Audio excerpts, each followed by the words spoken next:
Hello and welcome to another episode of Starside Chat. I am one of your hosts, Aaron, and with me as always is Zach. How's it going, Zach? Pretty good. We're in a pre-Nintendo zone right now because this is we're recording this about 2 days before the big Switch 2 presentation, and we also had a direct last week that we're going to talk about. So a direct that came out of nowhere and was about a bunch of random stuff, some possible table setting for the Switch 2 that is being fully revealed and unveiled this week as we're recording this. So we're going to talk a lot about a Nintendo this show. Yeah, it's very exciting. By the time our next podcast happens, we will know all about the Switch 2. I haven't looked at this. Have they revealed how long the direct is going to be on, is it Tuesday or Wednesday? I believe it is Wednesday, but I don't believe they have said how long it's going to be. I hope it's like an hour. That would be great. Yeah, that would be awesome. Should we talk about the direct that happened this past week? I suppose there were some interesting little nuggets out of it. I actually didn't get to watch the full direct, but I saw some of the announcements that were, or some of the stuff that was shown there, and I thought they were interesting, especially the Nintendo Today app. Which you have downloaded, is that correct? I have, yeah. It's kind of fun to play around with. It's like just a little sort of Nintendo calendar app, basically, where they have like, you can sort of follow in-game events for different Nintendo games, but they also have like, for instance, the upcoming Switch 2 Direct they have listed on there, and you can have it sort of notify you about different things going on. So like if you're sort of playing a lot of Splatoon 3 and you want to know when the events are, you can sort of subscribe to that.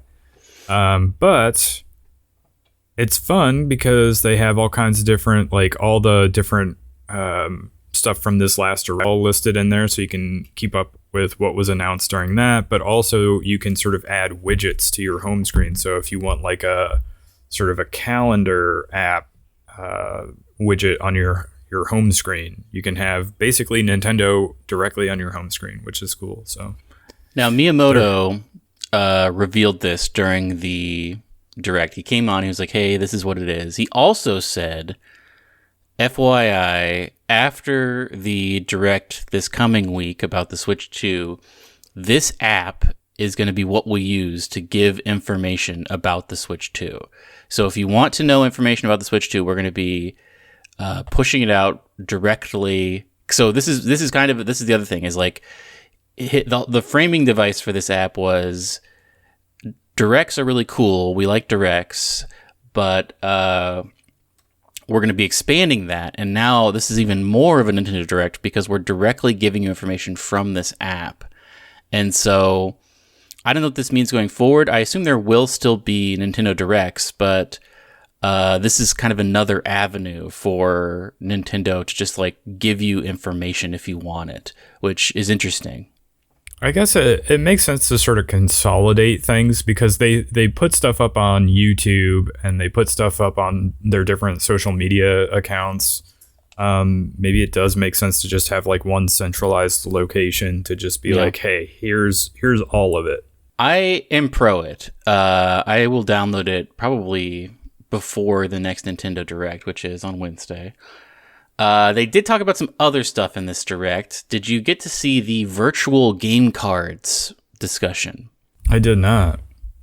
So, if you buy a Nintendo Switch game with a cartridge, you can give that cartridge to someone else and they can play it, and that's great. But previous to this, if you bought a digital game, that game pretty much just lives on your Switch and you can't really do anything else with it. It's unclear to me if you couldn't transfer your games to another Switch with your Switch account. It seems like you should have been able to do that. Yeah, I think you can. So let's say you had more than one Switch, which some people did because they had the one that they would dock, and then they had like the smaller one that didn't dock. And so they would just have their account pulled up on both of them, and they can just download whatever they had. So you could between your own account, but this seems more like sharing games to other people. Yes. So they also talked about it being your own account though, which is weird. I don't know. The messaging was a little off, but basically, all your digital downloads will now become virtual game cards, and you can loan these out to other people in your family group, only in your family group, and you can only loan out one game to a person at a time. And while it's loaned out, you can't play it. It's like on their account basically, and it automatically comes back to you after 2 weeks. So there's all these weird caveats with it, but it's never interesting. Again it's people. will somebody loan a game and never get it back again. That's true. Yeah, I mean that is at least protected, but it's a weird system, and I saw people speculating that this in some way will be expanded upon with the Switch 2 because they have confirmed there's backwards compatibility, but it's unclear exactly how that's going to work. And so I think this was a little bit of table setting for the next Direct. I think they're going to talk about virtual game cards during the Switch 2 presentation, but I'm not sure exactly what's going to happen. I don't know. It seemed like they were only half talking about it, just so like we can know about it, and then they will go into more detail about it at the next show. But I guess I'm not sure. Yeah, I mean, if nothing else, it's just sort of a visualization of here are the games you have. Whereas right now they're just sort of like in a list on your Switch. You're like, yeah, these technically I own these, and now they're trying to do some sort of like visual representation of that feels like classic Nintendo, where you could actually like hold a game cartridge and hand it off to somebody if they wanted to play it. But I wonder how similar, we haven't really talked about this, I wonder how similar the UI is going to be for the Switch 2. Like, I have to say, I don't love the just one line of games that you have to sweat. Like, that was another problem with Tears of the Kingdom, is like the inventory system was basically like you just have to scroll one line of stuff infinitely, basically, until you find what you're looking for. And I would love for there to be an easier way. Like folders would be awesome. I've seen like mock-ups that people do as just like little projects of like what Switch UI could be, as opposed to just like one line of stuff you have to infinitely scroll on. So we haven't seen any Switch 2 UI. I wonder if we'll see that on Wednesday. Well, and they never really did anything with themes, and people were calling from that basically from the beginning. Yeah, like they're LARP mode, but they didn't really like. You couldn't set like a Mario or Zelda theme. Xbox I think does a really good job of that, where they have like awesome themes you can throw on. I guess PlayStation does a really good job too. Both of them you can put really solid like animated themes in the background. Yeah, I think PlayStation used to do it better. I think it is not as good. It's more this time around. It's more like if you're hovering over the game, you might play it like the background changes and music starts playing or whatever. Whereas previously, and the way Xbox does it, you could have like if you just wanted a Fallout theme to be like across your dashboard or whatever, you could set that, and then no matter what game you hovered over, it was still like Fallout mode basically. But yeah, I guess it's just a different approach. But I will be interesting to see what the UI for the Switch 2 looks like, if they've done something similar to that. Maybe we'll know on Wednesday. I bet we will. They also talked about some games at this Direct, and I cherry-picked a couple of them. Obviously, Metroid Prime 4 is one of the most exciting ones. Did you get a chance to take a look at this Metroid Prime 4 trailer? Beyond is what it's called. I did see this, and it does look pretty cool. You and I played part of, but not all of, Metroid Prime Remastered, and that's sort of our only experience with Metroid Prime. But I know it's a really loved series. It's a little bit of I feel like a little bit more of a niche Nintendo title, as far as like if you're thinking of, oh, this is going to launch on the right foot because they've got a Mario or a Zelda game on it, right? This is not quite the same like sort of mainstream Nintendo title, I guess, but it's weirdly their like premier FPS, which is weird. Yeah. Yeah, I guess I was gonna say they don't do shooters, but they have Splatoon as well. But that's like a third person multiplayer thing. But It's like a third person, yeah. but yeah, I liked what I played of Metroid Prime Remastered, so I am looking forward to this. Not too many revelations, except for you have psychic powers in this one. Yeah, it showed a little bit of like what maybe puzzles might look like, where you can like reach out with your hand and grab something and sort of move it. And I'm curious how that controls. You can do you can guide your shot as well. Like you shoot out of your hand cannon, and then it goes like third person with the like energy that you're shooting, and you can kind of steer it around. Yeah, I wonder if that'll be just like one specific weapon type, or if that's like a rechargeable ability that you can do. I don't know. This reminded me of, I don't know what the name of this game was. I think it was an N64 game, but it was a Xena game. Do you remember the show Xena with Lucy Lawless? It was a Xena game, and one of the things you could do, one of your moves, she had that like circle she would throw, and it was very similar to this, where you would throw the circle, and then it would go like third person on the circle, and you could kind of steer it around. And I loved to do that. It was a very cool feature in the game. Yeah, I remember.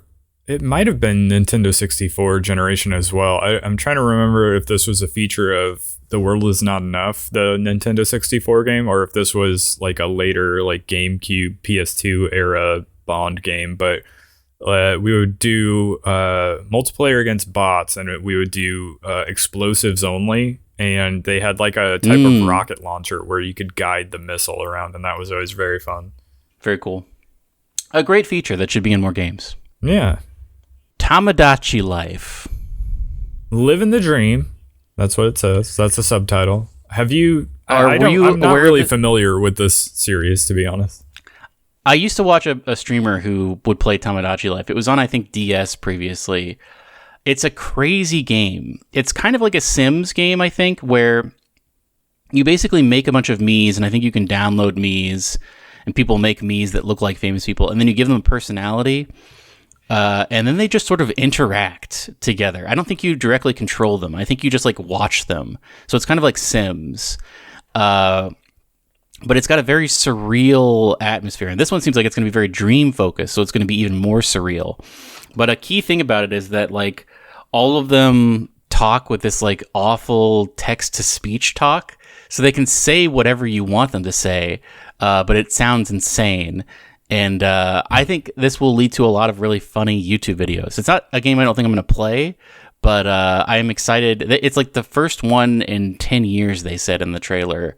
Wasn't there like a mobile game that was kind of like this, where the characters kind of looked like Miis, and they had like the awful dialogue? Yeah. I think they discontinued that, but I did like playing that. Or not really playing it, but like I guess interacting with it. But I'm pro this. I think this will be a fun thing. I'm excited for it to come to Switch. I'm curious, since I'm so unfamiliar with this game series, I'm curious what the gameplay is actually like. Like if it is actually sort of like The Sims, but with Miis and made by Nintendo. It might be fun. I think so. It does say 2026 though, so this is not a launch title. No, and they said coming to Switch, but I would assume it's going to come to Switch too. I mean, it's going to be 2026 by then, so... Maybe it's going to be one of those weird cross-platform deals. Would they do that? Zach, I don't know, because everything in this thing that they did, they said Switch. They didn't talk about Switch 2 basically at all. And some stuff that was releasing, like a lot of stuff was releasing like winter or like 2026, and like... Are they still going to be pushing out Nintendo Switch games at that point? That seems crazy, but maybe they will be.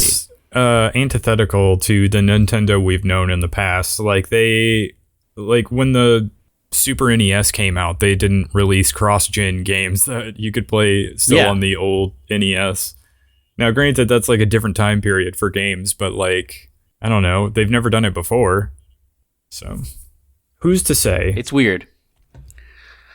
Zach, I'm kind of excited about this Pac-Man game. Shadow Labyrinth? Yeah, Shadow Labyrinth. It looks good. I have to say, like, They showed another trailer for it, and it just like looks like a solid Metroidvania, and it for some reason is Pac-Man, but it looks really cool. I know, it does look cool. The more I see of it, the more I think I definitely will actually play this game, because it looks very cool. And it's been a little while since the last time I played a Metroidvania, and I do love a Metroidvania. Here's my prediction.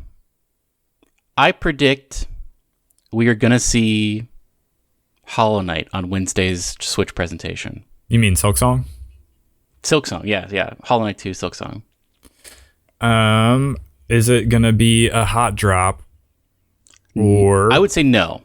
I think it's going to come out as a launch title. I have said this before, but I believe it will be a launch title for the Switch 2. I guess it wouldn't make sense for them to show it and then be like, also, it's available today on all these other platforms. Unless it is like a cross-gen thing where it'll be on Switch 1 as well, which might happen. I think it will happen. I think it will also be on Switch 1. But I think we're not too far away from Silksong. I keep saying Hollow Knight. But yeah, this looks like a very solid Metroidvania. You can turn into a weird Gaia form, big robot, and like eat people, which is interesting. You can dig. There's one point where you can like dig through the ground, which I thought was cool. I don't know. I'm all about this. I think this Shadow Labyrinth will be cool. Yeah. I think it will be too, and it's coming out July 18th, so it's like not that far away. So here's a question back to Hollow Knight, but let's say they, during their reveal, they're like, Silksong, coming to Switch 2. Also, you can play it today on Switch 1. Do you immediately start playing it on another platform, or do you get it on Switch? What's your move? It really depends on, like, so if you buy a Switch 1 title, can you just transfer that to Switch 2? Or are there going to be Switch 2 editions of games where it's, like, enhanced, where, like, they want to try to get you to double dip, where... I'm sure that... Yeah, you can play... Like, because that's kind of what PlayStation did, where, like, there's PS4 versions of a game, but then there's also the PS5 version you have to upgrade to. I feel like that might be the case, but mostly for first-party stuff. Yeah. Like, I would doubt that the version... Like, if Hollow Knight Silksong comes out on Switch 1 and Switch 2, other than maybe it maintaining a better frame rate on Switch 2, I doubt that it would be noticeably different. But if they release Mario Odyssey 2 on Switch 2 and Switch 1, I would bet that there would be an incentive to picking up the Switch 2 version. Here's the thing about me and Metroidvanias is I like to play them, but I do eventually, in every Metroidvania I've ever played, I do eventually hit a wall where I'm like, I don't know where to go. I'm missing something very obvious, and I have to look up where to go next. Possible that Silksong will not be that way. It'll be so well designed that I'll just like instantly snap in. But in Hollow Knight, there was a period where I just wandered around for like 4 hours, and I kept trying to go to the City of Tears, and I couldn't figure it out. And I had missed something very obviously. Similarly, in Animal Well, there was a thing where I had no idea where to go, and that led me to getting a bunch of interesting stuff. Like, I collected a bunch of the optional tools you can get because I was just kind of wandering around. But I missed something very obvious that was going to progress to where I needed to go. And so it wouldn't be terrible for me to wait a little bit, like let people start to play it and like put guides online. But I also think I wouldn't be able to help myself, and I think I would play it immediately. I a little bit think that like you're going to have the people who are going to marathon the thing within like, I don't know, the first 48 hours of it being released. True. And guides will almost be up immediately. It will likely be one of those like cultural moments where it comes out and it's everywhere you look and people are making guides for it. So I'm not as worried about that with Silksong. But I mean, it's a fair point that like in your early hours of the game, you might get a little bit frustrated not knowing where you're supposed to go or what you're supposed to be doing. Because that does happen with a lot of Metroidvanias, unfortunately. They can be a little bit hard to parse as far as like what you're supposed to be doing from time to time, but I'm trying to remember if I had like how often I had to look up a guide for Hollow Knight. There were probably like some roadblocks I ran into where I wasn't sure where I was supposed to go and I had to look it up, but like when I first started playing it, when it first came out, I definitely ran into a roadblock fairly early on and was like, well, I don't know what I'm supposed to do. So I just like dropped it at that point.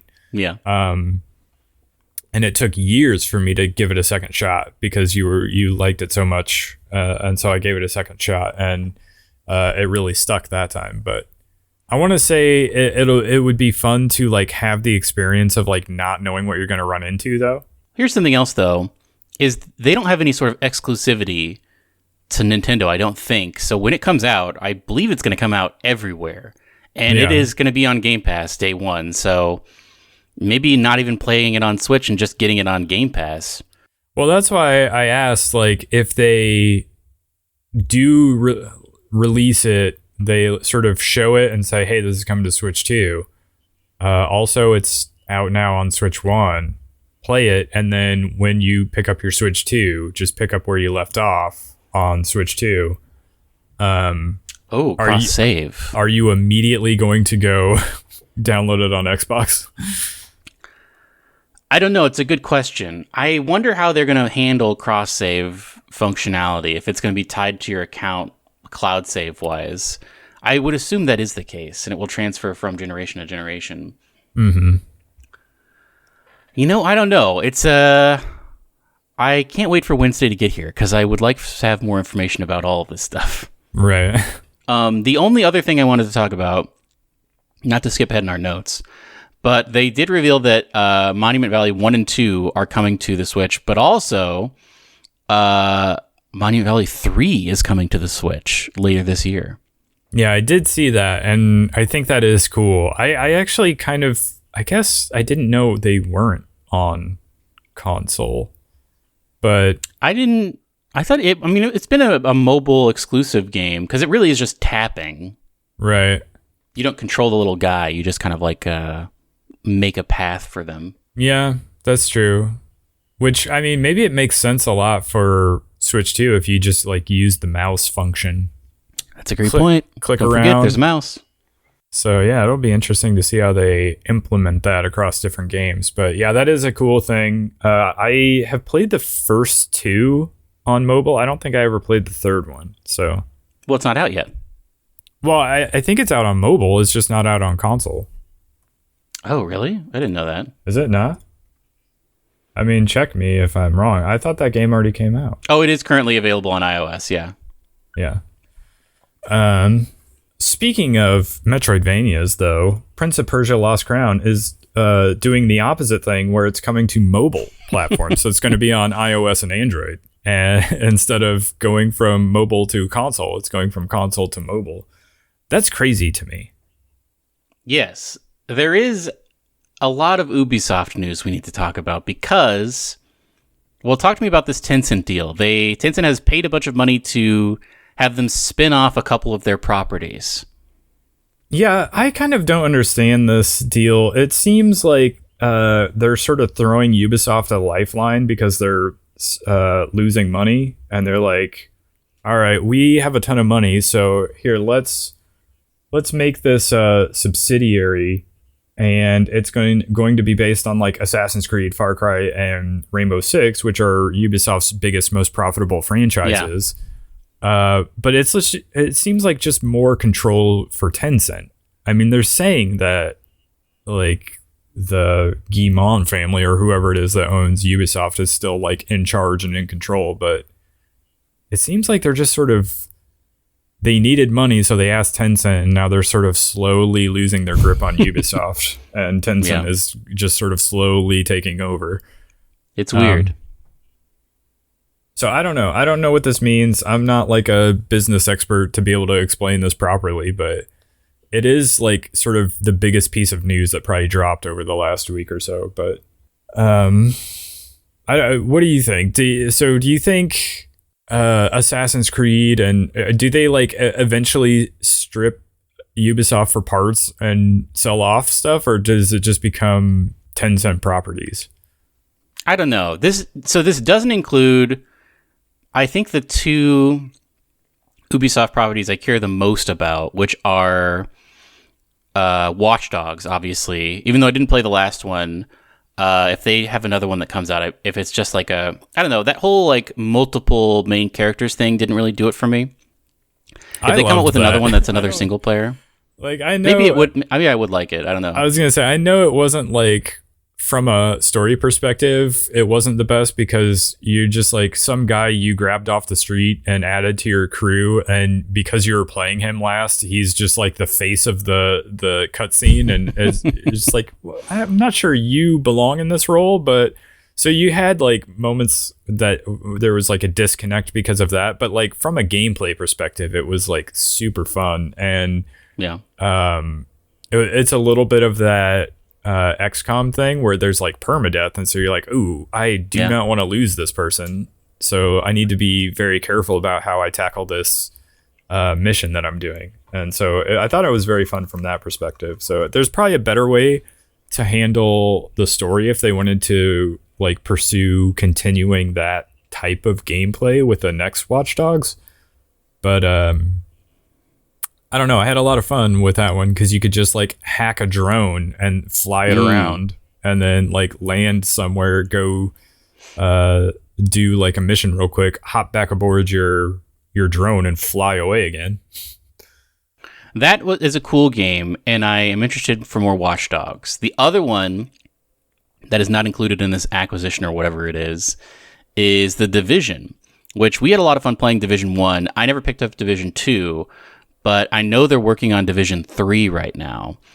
And so those two games are Ubisoft games I would check back in on. I don't know that I will check back in on a Far Cry or Assassin's Creed, or what was the other one? Rainbow Six. Definitely not Rainbow Six. I could see myself checking back in on a Far Cry if they get the next one, get the formula back to the old times of like Far Cry 3, where it's like more freedom and less, it sounds crazy to say, but like less story almost. So I don't know. I mean, in general, I think acquisitions are not great. So who knows what will happen with this, but I guess we'll see. I would love for another Watch Dogs game to come out. I was just thinking about that the other day. I should check out that Legion. You can probably get it for super cheap now. Yeah, I do recommend that game because I do think you'd have a fun time playing it. And yeah, I'm sure you could find it for pretty cheap. I don't even know. It might even be on Game Pass, but don't. I will say a fun thing, and I don't know if this was in Legion as well, but I had so much fun in... It may have just been the first Watch Dogs. They had that mode where someone would hack into your game and like you would have to find them in a certain amount of time. Do you remember that? Yeah, I remember watching streamers play that a bunch and thought it was like super fun to watch. I never actually played it. That. It was fun. It was like I turned that feature on because you could turn it off if you don't want to deal with that. But I turned it on and it would happen, and it was like pretty crazy. Like you would just be like, oh man, someone's in my game right now. I gotta find them. But I don't think they did it with Watch Dogs 2, which is a game I really, really love. Yeah, I keep telling myself that eventually I'm going to go back and play that one. I just haven't gotten around to it. I love that one. That's maybe my favorite Watch Dogs. But anyway, more news. King of Meat, Zach. Yeah, did you see this? It's sort of a goofy looking game that seems like sort of a cross between Mario Maker and Fall Guys. It's like that sort of party game where everybody's sort of trying to go through like some sort of what do you call that? Like gauntlet. An obstacle course of some sort, or like a gauntlet of some sort. And if you fall, you're out. And so I assume whoever wins or survives to the end is the winner. But that kind of thing can be fun. I did play some Fall Guys a long time ago and thought it was fun. Yeah, we all checked it out. Yeah, it's a free to play game. Wasn't it free or somehow? And then we all jumped on. It's still around. It's still free to play. Time. I just haven't played it in a long time. But this version, I think you can actually make the gauntlets yourself. You make the little obstacle courses, and so you can sort of play ones that other people have made. Oh. And so that's why I say I think it's a little bit of a mixture of like Fall Guys and Mario Maker, but I'm curious to see if this ends up being one that gets a lot of attention on Twitch, at least for like the first week or so that it comes out. But at this point, there's enough of them that people have sort of, maybe they've been there, done that this won't end up hitting like some of the other ones, but I guess we'll see. Now, Zach, you're our resident XCOM-like reporter, and it seems there is a new XCOM-like game. Yeah, I think we talked about this last week about how Respawn and BitReactor are making a sort of XCOM-like turn-based Star Wars game. And then this last week, images of that supposed upcoming game leaked. It's supposed to be revealed at Star Wars Celebration in April. But we already can see some of the images. And it does, I mean, it looks sort of XCOM-like. And if it is, I'm very curious if it will have permadeath similar to like XCOM, or if it's going to be a little bit more like a sort of a Mario and Rabbids style XCOM-like. But either way, I will be curiously following this game to see what it's like. But it's interesting. In one of the screenshots, you can see like your kind of your roster, where like you're controlling the one guy who looks like a Mandalorian maybe, and then down, like not the next person, but the person after him is like an R2-D2 type droid. And I wonder what sort of like moves that like droid would have that you can do in your party. Yeah, I'm very curious to see how this plays and like what sort of different classes or character types you'll have access to, and how XCOM like is it? Is it dumbed down like Mario and Rabbids, or is it like full on XCOM but Star Wars? But I'm very, very into this if it ends up being cool. So I guess we'll have to wait and see. But I wonder what time period it takes place in. Yeah, I mean, there's a lot that I'm sure will come out when they actually unveil it in April. Game Informer is back. Yeah, so I didn't watch the full video of them talking about how the entire team is back, but I thought this was a cool thing. Very cool. Gunzilla Games purchased them. Yeah, have you heard of Gunzilla Games? Because I am not familiar. I have not, but they made a big deal in this video about how they are owned by Gunzilla Games, but they have total creative autonomy, and like Gunzilla Games doesn't get any sort of editorial right in this. So like all editorial decisions are being made by the Game Informer team, which I think is really cool. Well, so that's the sticking point. Yeah, I'm sure they have to try to make it clear that they are not like being influenced at all by this game publisher that owns them, or game developer. But I guess it'll be wait and see if it starts feeling like they're starting to have any sort of influence. But so it did not include, unfortunately, the Game Vault. I don't think they get their giant stock of games back, which was like a big part of Game Informer. That's retained by some other private entity. But I think this is really cool, and I hope that it maintains. I wonder. The print magazine is also coming back, which is really interesting. Yeah, that surprised me. It's not just going to be a website. That surprised me because I thought for sure that I could see somebody buying the rights to Game Informer and bringing everybody back aboard maybe. But I would have thought they would have abandoned the actual like physical magazine aspect of it and just gone all digital. But that does not seem to be the case.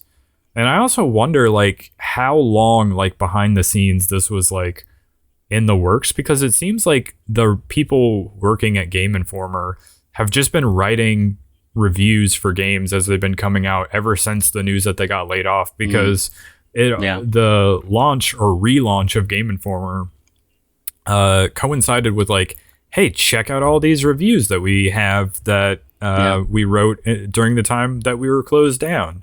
So I don't know if they just happened to be doing that, or like how soon after the closure happened that this deal started forming, and they were like, okay, we gotta keep up with content.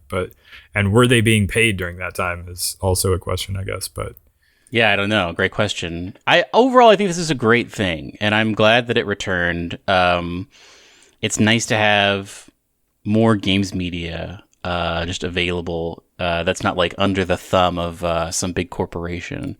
I'm glad they got out from GameStop, because who knows? I mean, a GameStop near me just closed, actually, I saw. So, I mean, I don't think they're doing great. Yeah. But yeah, they were never going to come back if they were just still under GameStop. And I'm not sure GameStop can save itself. So, yeah. Very likely the only way that this was going to happen was if it was bought by some company. So, Zach, you've been teasing this. You didn't say anything, but I have been looking at our notes down in the what we've been playing and watching, and I have seen you type Balatro, and I'm so curious to know. I've been waiting to ask you this whole show. Please tell me what you've been doing related to Balatro. I mean, I just dove back in. Unfortunately, I've been struggling with it. I don't know if I am relying too heavily on like past things that have been successful and it's just not working out for me. But I did dip my toes back into Balatro finally this last week, based on like the fact that you've been talking about it so much. I've been texting back and forth with our friend Ryan about it, and it just made me really finally want to go back into it. And so once or twice this last week, it was like my sort of podcast / TV show watching, like evening wind down. I just would pull up Balatro and try to succeed. Unfortunately, I failed, but I had a fun time with it, and it reminded me why I love the game so much. And I probably will keep playing it. I will probably play a little bit more of it today or tomorrow, probably. But I will say a thing that really, like, I was into it, but the thing that really like revved me up and I was like, man, I can't stop playing this, was when I finally unlocked the checkered deck, which is a deck where, if you haven't played it, it's only, I think, hearts and spades. So it's still 52 cards, but instead of being hearts, diamonds, spades, clubs, it's just hearts and spades. So you get like 2 of each spade and 2 of each club, or 2 of each heart. And so that means basically every hand, it's very, very easy to make a flush. And so that, I think, is what a lot of people first like start to climb the ranks with. You start to do the extra stakes, because that's the first one I ever got gold stake on, because you have this like powerhouse of being able to make a flush every time. And so you don't really have to focus on making hands. You just focus on crafting the perfect like Joker lineup. It does take a while to unlock that one, though, because you have to win at least once with like the red, the blue, the green, the black, I think. Eventually, after doing so much, you will unlock the checkered deck. But I gotta say, if you can get to the checkered deck, I think it's really gonna open up for you. For whatever reason, I get really unlucky anytime I try to use the red deck. Like, I completed like the blue and maybe the green one like fairly quickly, and then I got every time I go to the red one, it's like there's like some crazy thing happens where I will fail. Like when I was playing this last week, I was going into like face cards where I had like all my jokers were about like giving me, you know, extra molts and even like rerunning the face cards and like you know, bonuses for playing face cards. And I had built up my deck even to like have more and more face cards, so that pretty much anytime I needed to, I could play a hand that included face cards, whether that was like a 3 of a kind or 2 pair of like face cards and things like that. And I was like cruising through it until I got to like one boss that the mechanic of it was face cards are debuffed.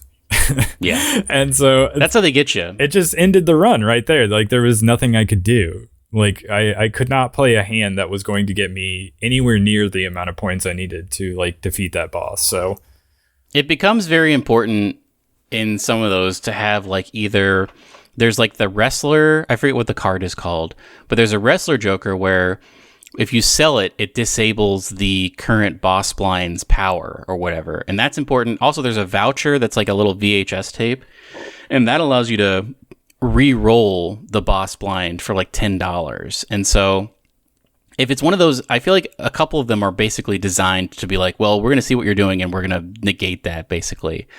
And so I think it's good to just grab one of those if you can get it. And then you can kind of flip it on its head. Also, there is a legendary Joker. And this is how I won at least one that I was really struggling with.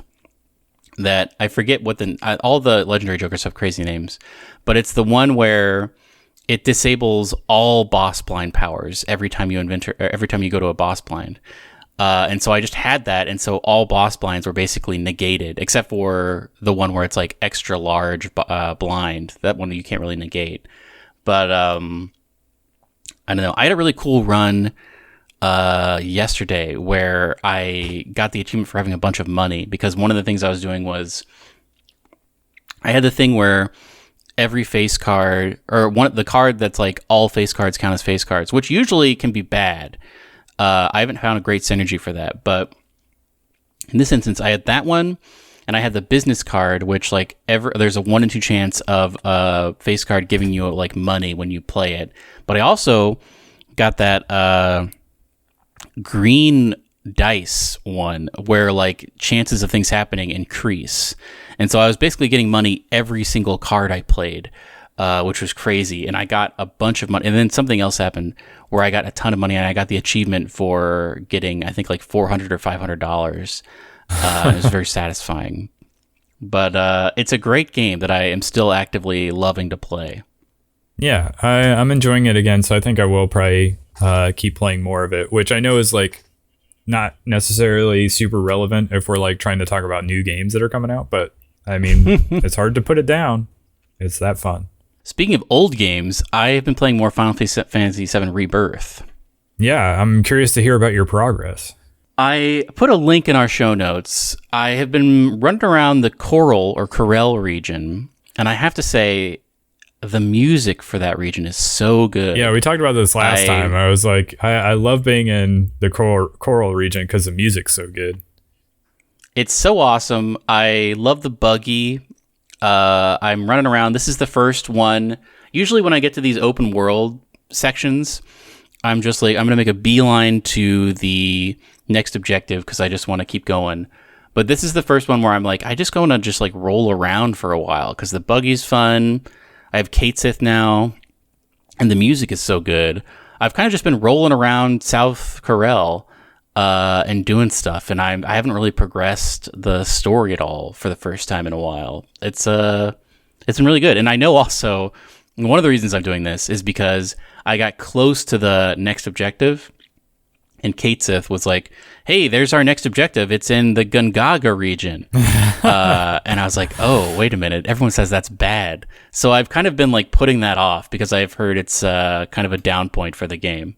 It is. Yeah, I think that was the point that like really like brought down my pace of you know, getting through the game. And it really like that region in particular, but like even a little bit beyond that was the point where I was like, I really just need to mainline the story, and I really don't care about the rest of this, and I just need to like push my way through it at this point.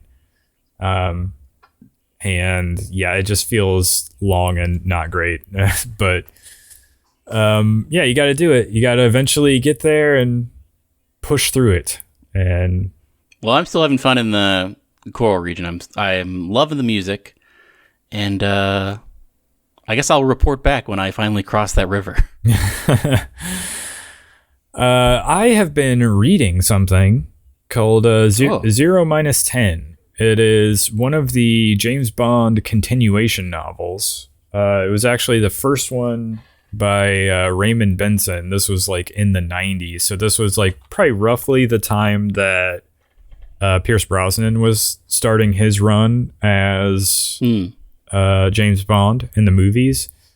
But this is not a sort of GoldenEye like book. This is actually James Bond goes to Hong Kong like in 1997. So right before the British handover of Hong Kong back to China. And so there's a lot of like uncertainty and a lot of like anxiety about what's going to happen when that happens. And some stuff is happening, and it almost feels like Britain and China are perhaps on the precipice of war as this just before this handoff is happening. And so Bond is going there to try to figure out what's going on and try to put a stop to everything. And it's been very cool and interesting so far, and it's a little bit of a shame that they didn't make this into a movie. But I also wonder if the Chinese market would have balked at it, because it perhaps has a little bit of a sentiment of like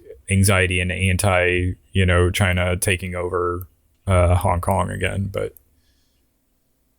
yeah, it's been cool so far. And it's the first non-Ian Fleming James Bond book that I have read so far. But I'm enjoying it. Hey, speaking of, I guess, other media than video games, movies and stuff, they did reveal that Legend of Zelda live-action movie is being released in 2027. Did you see that? Yeah, I heard something about that. Did they reveal that in the Nintendo Today app? No. Well, maybe they did. But they also said that it's going to supposedly be the first one in a trilogy. Oh, really? Which is interesting. I still don't know how to feel about it. It's live action, which I think is a weird choice. And also, the guy who's directing it, I think his name is Wes Ball. He directed the, like, Kingdom of the Planet of the Apes movies, which I heard were fine, but yeah, I don't know. I don't know how it's going to translate to screen.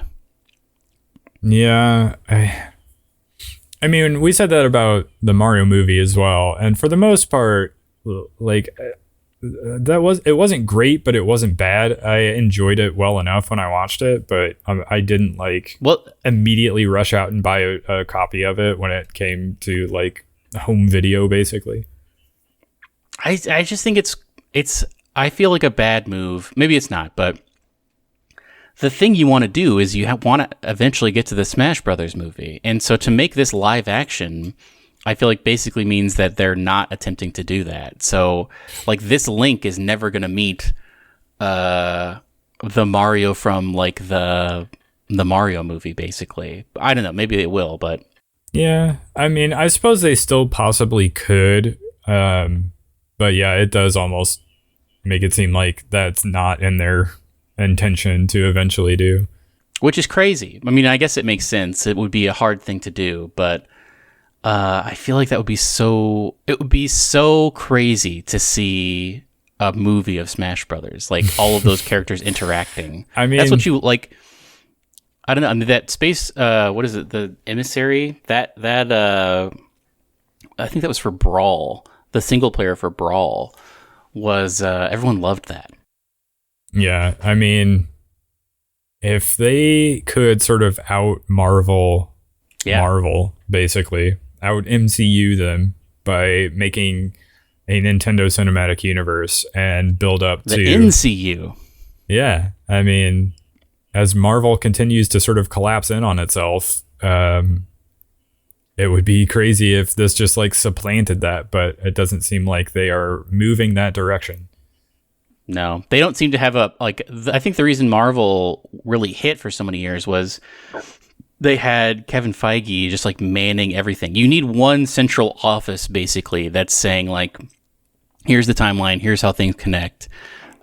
Go with this, and like you can do this, but you can't do this because this is going to happen in 2 movies. Like, if you don't appoint an office for that, then you're basically like, what are you doing? You're doing a Star Wars basically, where no one knows anything.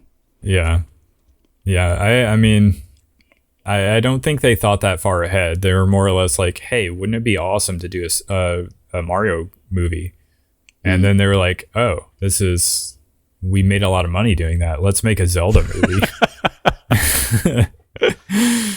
And then Zach, they'll probably make a lot of money doing this. And so they'll be like, hey, let's do, what's the next one?